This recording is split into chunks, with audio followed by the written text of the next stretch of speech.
ربنا آتنا فی الدنیا حسنہ وفی الآخرۃ حسنہ وقنا عذاب النار۔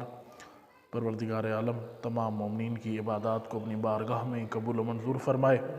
اللہ تعالیٰ ان ایام کے صدقے تمام مریضوں کو صحت کاملہ و عاجلہ نصیب فرمائے۔ اللہ تعالیٰ تمام مومنین کی مشکلات کو، پریشانیوں کو حل فرمائے۔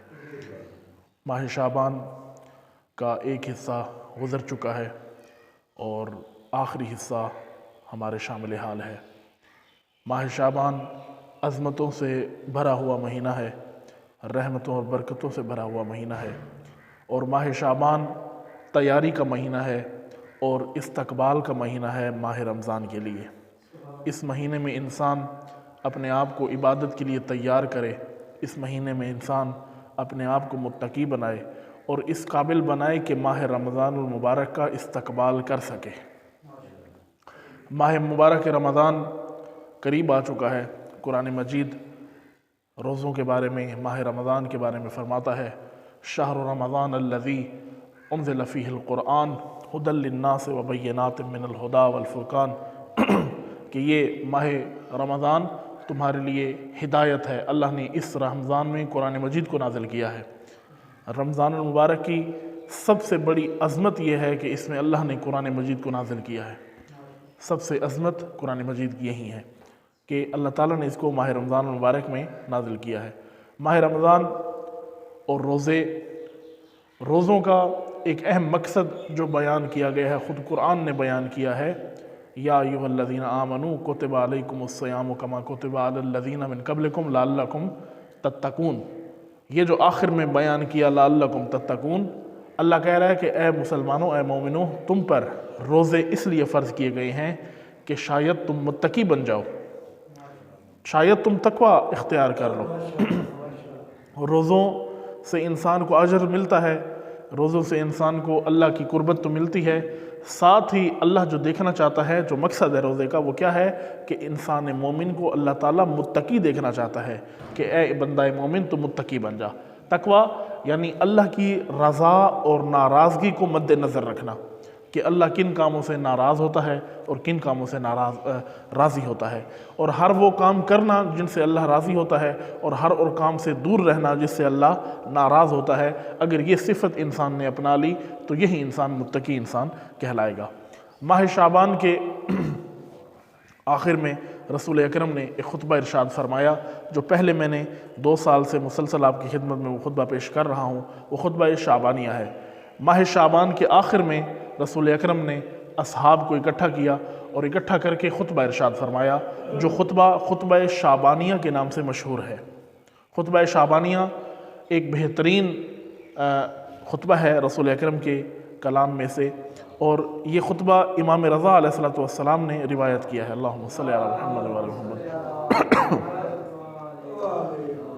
خطبہ شعبانیوں کو امام رضا نے روایت کیا ہے، اور خود امام رضا علیہ السلام نے یہ باقی ائمہ سے بھی روایت کیا ہے، اور یہ حقیقی جو روایت ہے امیر المومنین نے بیان کی ہے، اور امیر المومنین فرماتے ہیں، قال ان رسول اللہ صلی اللہ علیہ وآلہ خطبنا ذات یوم فقال، امام علی علیہ السلام فرماتے ہیں کہ ایک مرتبہ رسول اکرم ماہ شعبان کے آخر میں اپنے اصحاب کو اکٹھا کیا اور خطبہ ارشاد فرمایا۔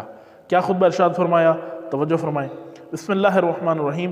ایھا الناس انہ قد اقبل الیکم شہر اللہ الاکبر بالبرکۃ والرحمۃ والمغفرہ، اے لوگو، اللہ کا بہترین مہینہ تمہاری طرف آ رہا ہے، تمہاری طرف اللہ کا مہینہ آ رہا ہے۔ اور جب کوئی شے آتی ہے، کوئی بندہ آتا ہے دور سے آئے تو کچھ نہ کچھ لے کر آتا ہے۔ مثال کے طور پر اگر کوئی شخص پردیس میں رہتا ہے، کام کرتا ہے، جاب کرتا ہے، اور پھر کافی عرصے بعد اپنے گھر واپس جاتا ہے تو اپنے بیوی بچوں کے لیے کچھ نہ کچھ لے کر جاتا ہے۔ رسول اکرم نے فرمایا کہ یہ اللہ کا مہینہ تمہاری طرف آ رہا ہے۔ کیا لے کر آ رہا ہے؟ توجہ فرمائیں۔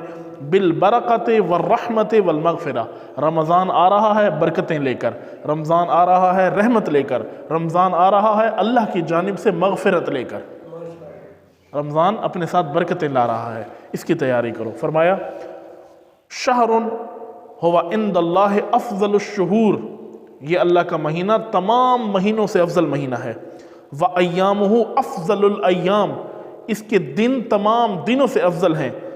ولیالیہ افضل اللیالی، اس کی راتیں تمام راتوں سے افضل ہیں، وساعاتہ افضل الساعات، ماہ رمضان المبارک کی ایک ایک لمحہ تمام لمحوں سے افضل ہے، یعنی اس کے دن تمام دنوں سے افضل، اس کے مہینے، یہ مہینہ تمام مہینوں سے افضل، اس کی ایک ایک لمحہ ایک ایک ساعت تمام ساعتوں سے افضل ہے، ولیالیہ افضل اللیالی، ماہ رمضان کی ایک رات تمام راتوں سے افضل ہے۔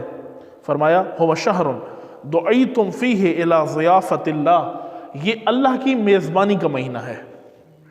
ماہ رمضان اللہ کی میزبانی کا مہینہ ہے، اس مہینے میں مومن مسلمان بندہ خدا اللہ کا مہمان ہے اور اللہ میزبان ہے۔ میزبان کون ہوتا ہے؟ جو کھانا کھلاتا ہے، اور مہمان کون ہوتا ہے؟ جو چل کر میزبان کے گھر جاتا ہے اور جا کر کھانا کھاتا ہے۔ اللہ ہمیں رزق تو دے رہا ہے، لیکن اس مہینے میں اللہ خصوصی میزبان بنا ہے۔ کیسے میزبان؟ کس کے دسترخوان پہ؟ یعنی اللہ کے دسترخوان پہ ہم نے بیٹھنا ہے، اور اللہ ہمیں کیا پیش کرے گا؟ رحمتیں دے گا، برکتیں دے گا، مغفرت دے گا۔ اور حقیقت ہے یہ بات، رسول اکرم فرماتے ہیں، یہ حدیث ہے رسول اکرم کی، کہ اگر بندہ مومن کو، مسلمان کو ماہ رمضان المبارک کی حقیقت پتہ چل جائے اور اس کی معرفت حاصل ہو جائے، تو انسان مومن تمنا کرے گا، خواہش کرے گا کہ اے پروردگار کہ رمضان ایک مہینے کے لیے نہ ہو بلکہ پورے سال کو رمضان قرار دے دے، سارا سال رمضان ہو۔ اگر ایک مومن کو رمضان کی حقیقی معرفت کا علم ہو جائے، مومن کیا تمنا کرے گا کہ اے پروردگار ایک مہینہ نہیں، 30 دن نہیں، بلکہ پورا سال تو ماہ رمضان کے لیے قرار دے۔ اس قدر ماہ رمضان کی عظمت اور فضیلت ہے۔ فرمایا یہ جو ایام ہیں، ان ایام میں اپنے آپ کو تیار کریں، ماہ رمضان کے لیے تیار کریں۔ ابھی آپ دیکھیں کتنے ایسے مومن مسلمان جو پچھلے سال شعبان اور رمضان میں ہمارے ساتھ تھے، آج نہیں ہیں، فوت ہو گئے ہیں، دنیا سے چلے گئے ہیں، کوئی پتہ نہیں ہے کہ اگلا رمضان ہم نے دیکھنا ہے یا نہیں دیکھنا۔ یہ رمضان جو آنے والا ہے، اس سے فائدہ اٹھائیں اور اللہ کی رحمتیں وصول کریں، برکتیں وصول کریں۔ عبادت کا مہینہ ہے، اور ابھی اس میں بیان کروں گا کہ ماہ رمضان وہ عظیم مہینوں میں سے ہے جس میں 2 رکعت کا ثواب آپ کو 70 رکعت کے برابر ملتا ہے۔ عام دنوں میں آپ 2 رکعت نماز پڑھیں، 2 رکعت کا ہی ثواب ملے گا، لیکن وہیں 2 رکعت اگر آپ رمضان میں پڑھیں گے تو آپ کو 70 رکعت کا ثواب ملے گا۔ اس قدر ماہ رمضان مبارک کی عظمت ہے۔ فرمایا ہوا شہر دعیتم فیہ الی ضیافت اللہ وجعلتم فیہ من اہل الکرامت، اور اللہ تعالیٰ نے یہ مہینہ اہل کرامت کے لیے، اپنے برگزیدہ لوگوں کے لیے بنایا ہے اور ان کو عطا کیا ہے۔ انفاسکم فیہ تسبیح، سبحان اللہ، فرمایا ماہ رمضان کے اندر سانس لینا بھی تسبیح ہے، سانس لینا بھی عبادت ہے، تسبیح ہے۔ وَنَوْمُكُمْ فِيهِ عِبَادَةٌ، عام دنوں میں سو جانا عبادت نہیں ہے، لیکن اللہ فرماتا ہے ماہ رمضان میں روزے کی حالت میں سو جانا بھی عبادت ہے۔ وَنَوْمُكُمْ فِيهِ عِبَادَةٌ، ماہ رمضان میں سو جانا عبادت ہے۔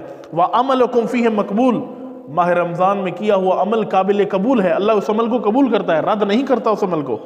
فرمایا مقبول، وَدُعَاؤُكُمْ فِيهِ مستجاب، عام دنوں میں ہو سکتا ہے انسان کی دعا قبول نہ ہو، لیکن یہ ہو ہی نہیں سکتا کہ انسان ماہ مبارک رمضان میں اللہ سے دعا مانگے اور اللہ قبول نہ کرے۔ اللہ فرماتا ہے وَدُعَاؤُكُمْ مستجاب، ماہ رمضان میں کی جانے والی دعا قابل قبول ہے، اللہ وہ دعائیں تمہاری قبول کرے گا، پوری کرے گا اللہ تمہاری وہ دعائیں۔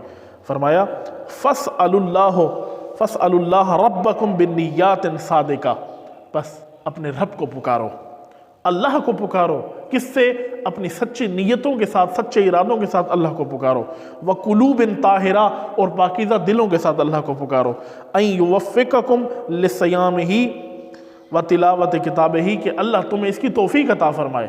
رسول اکرم کیا فرما رہے ہیں؟ دعا دے رہے ہیں مومنوں کو کہ اللہ تمہیں اس کی توفیق عطا فرمائے کہ تم ماہ رمضان میں یہ عبادتیں کر سکو، لِصِيَامِهِ، اور روزے رکھ سکو، وَتِلَاوَةِ كِتَابِهِ، اور اللہ کی کتاب کی تلاوت کر سکو۔ فَإِنَّ الشَّقِيَّ مَنْ حَرِمَ غُفْرَانَ اللَّهِ فِي هَذَا الشَّهْرِ الْعَظِيمِ، فرمایا اس مہینے میں شقی انسان محروم ہوگا۔ شقی القلب کون ہے؟ جو اس مہینے کی معرفت کو درک نہیں کرتا، جو روزے رکھ سکتا ہے روزہ نہیں رکھتا، جو اس مہینے میں عبادت کر سکتا ہے اور عبادت نہیں کرتا، یہ شقی انسان ہے، اللہ سے دور ہو گیا ہے۔ رب کبھی، اللہ کبھی مومن بندے سے دور نہیں ہوتا۔ خداوند متعال قرآن مجید میں فرماتا ہے نحن اقرب من حبل الورید، اللہ تم سے دور نہیں ہے، اللہ تمہاری شہ رگ کے بھی زیادہ تم سے قریب ہے۔ اللہ تمہارے قریب ہے، لیکن دیر اس بات کی ہے کہ تو کب اللہ کی طرف رجوع کرتا ہے، کب اپنے رب کو پکارتا ہے، کب اپنے رب کی طرف رجوع کرتا ہے۔ انسان دیر کرتا ہے، رب دیر نہیں کرتا۔ سال کے 12 مہینے، یہ نقطہ میں نے پچھلے خطبے میں عرض کیا تھا کہ سال کے 12 مہینے اللہ کی رحمت کے دروازے مومن کے لیے بند نہیں ہوتے۔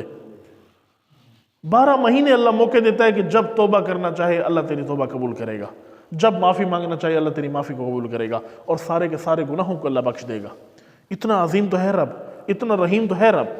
اگر اتنی عظمت اور رحمت ہے اس رب کے اندر تو ہمیں فائدہ اٹھانا چاہیے، اپنے رب کی طرف رجوع کرنا چاہیے۔ یہ تمام نعمتیں دنیا کی اللہ نے ہمیں عطا فرمائی ہیں۔